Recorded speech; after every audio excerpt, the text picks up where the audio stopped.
What's up, guys? So just went to the grocery store, picked up some water and some milk and these new flavor Liquid Death, which I might do a separate video on. Why not? I like these. We'll talk about that in the other video. But while I was there, I saw this, the Sprite Chill. So I saw this came out, and this is supposed to be a cherry lime Sprite. I wanted the diet, but they did not have any diet in bottles. I guess it was sold out.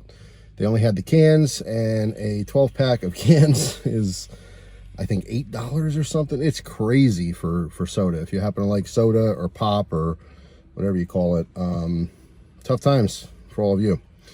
So I'm gonna try the regular. Just take a sip here. So hang on a second. Let me pop the top, and we'll see what it's like.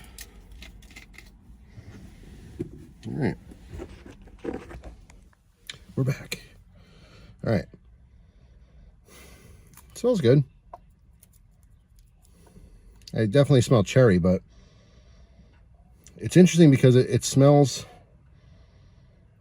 it's strong cherry, but it's almost like cherry Coke, you know, that specific type of cherry. So we'll see. I don't really smell any Sprite. Bottoms up.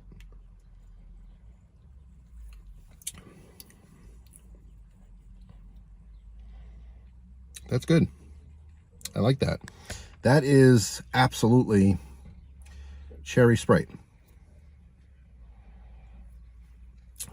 This happens to be nice. Whoa, sorry. I was resting on the steering wheel there. This happens to be ice cold, extra carbonated too. Yeah, I mean, it's really good. I don't want to drink a lot of regular soda, so I won't be buying this again. But if they have a deal on the diet, I would certainly get that. That would be extra refreshing, ice cold in the summer. So if you haven't seen it yet, Sprite Chill. Interesting. If you tried this, let me know in the comment section what you think. But that's it for now. Hope you guys have a wonderful day. Stay tuned if you want. I'll have another video on that Liquid Death. See you guys tomorrow. Take care.